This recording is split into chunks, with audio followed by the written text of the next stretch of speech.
Hayan guys, nandito na naman pa ang inyong Inday na mag-share na naman ng bagong lutuin po sa inyo.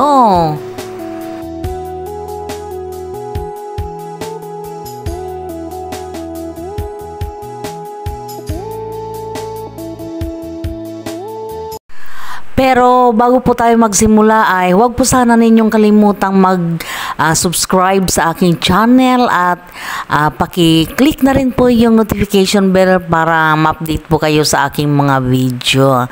Ayan. Ang lulutuin po natin ngayon ay pinapaitan po guys na kambing. Ayan. Tingnan po ninyo kung paano ko po ito lulutuin.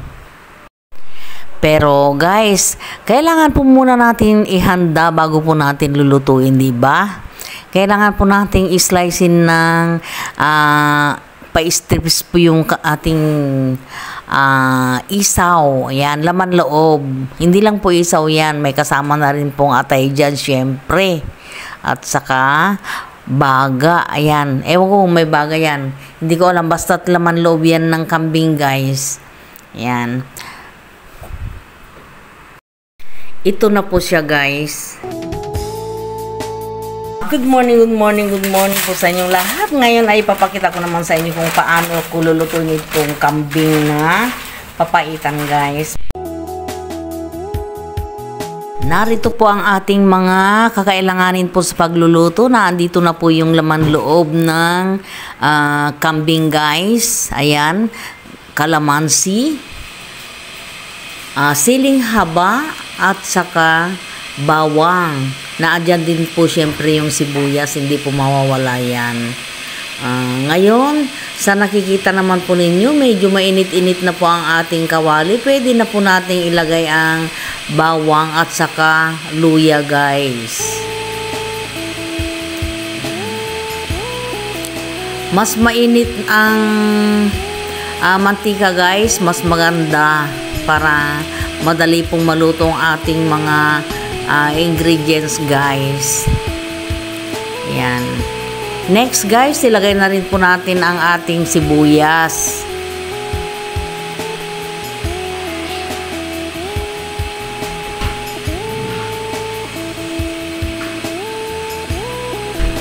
Ayan, ganyan lang po. Hahalo-haluin lang, napakadali.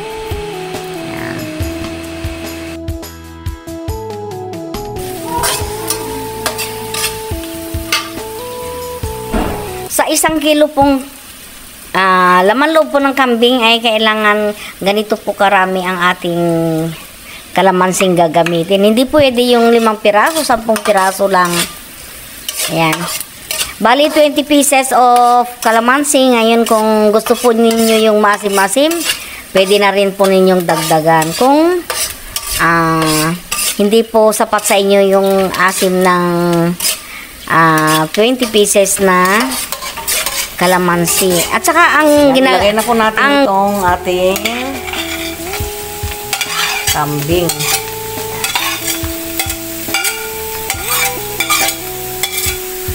Ayan po.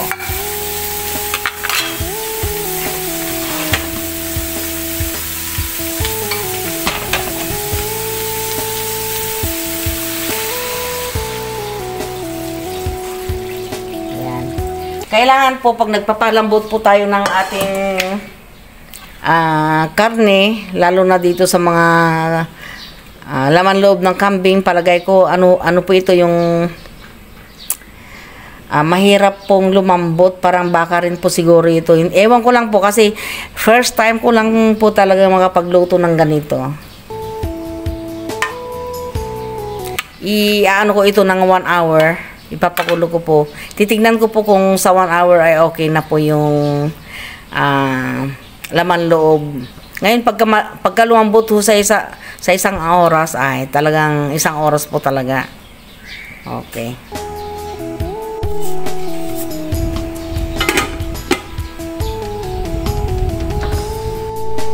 I-check naman natin ngayon kung malambot na.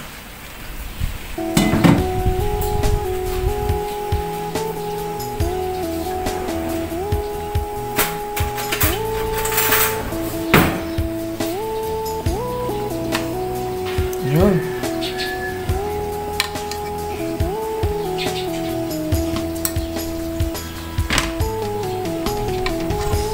Medyo malambot na guys. Bali, pakuluan pa rin ho natin ng dagdagan pa natin ng mga kalahating oras guys. Pero habang pinapakuluan natin ay pwede na po natin timplakan.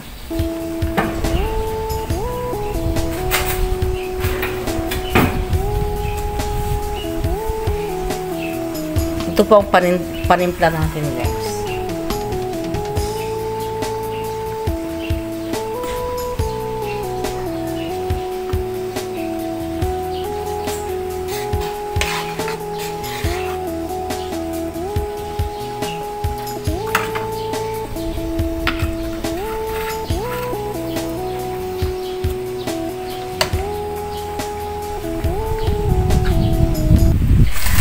Nilagyan din po namin ng laurel at saka pamintang durog yan guys. Hindi ko lang naipakita sa inyo.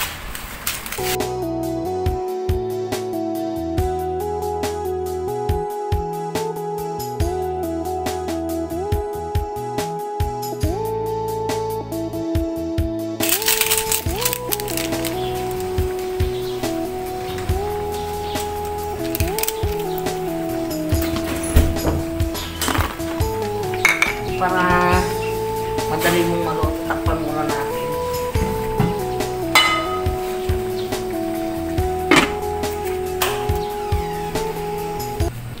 Habang nagpapalambot po tayo ng ating lutuin guys, ay prepare na rin po natin syempre yung ating kalamansi para pagkayari ay pwede na po nating ilagay habang pinapalambot po yung ating laman loob.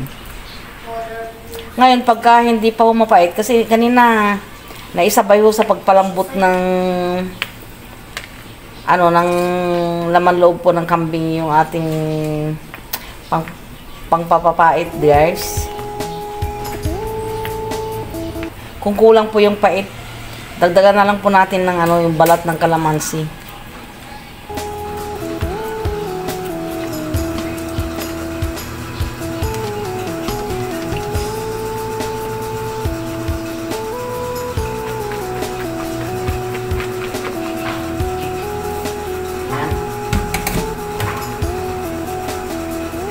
Ito po ang naipon ko na juice ng kalamansi guys.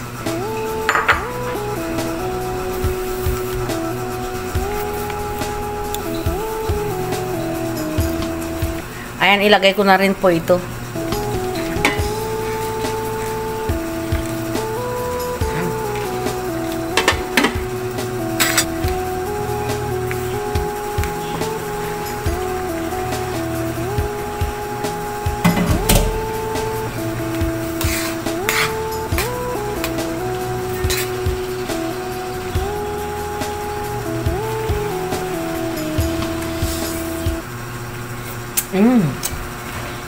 Yummy.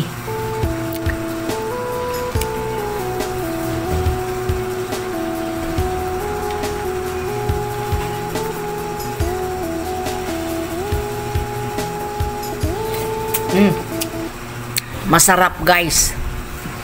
Kaya naman po ang ilalagay ko na lang ngayon para pumait. Ito pong balat po ng kalamansi. Subukan po ninyo.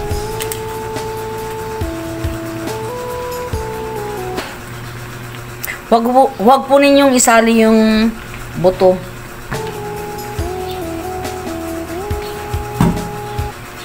Dahil konti lang naman po kami guys.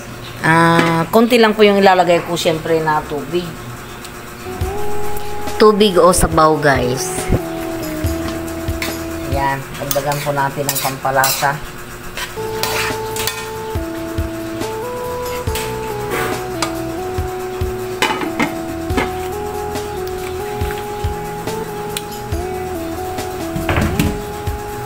Sure dito mga rice cooker yan, yung mga ganun, no?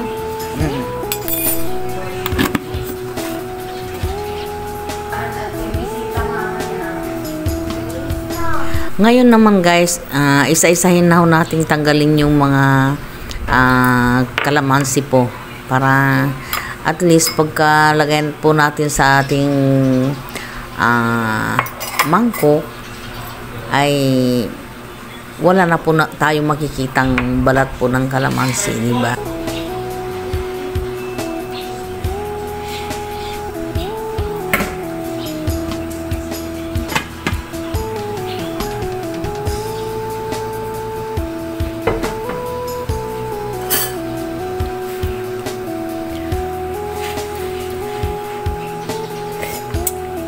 Ayan, kuhang-kuha ang timpla. At hindi lang dahil hindi po nagkasya yung 20 na kalamansi sa 1 kilo, dinagdagan ko pa po ng 10. Kaya 30 na kalamansi enough na po. Ayan. Ngayon po ilalagay na po natin itong ating mga sili para lalong sumarap ang ating pinapaitan na kambing. Yan. So, ngayon guys, luto na po ang ating pinapaitan na kambing. Grabe. Patikim pa uli. The best talaga guys. Subukan ninyo. Ang sarap.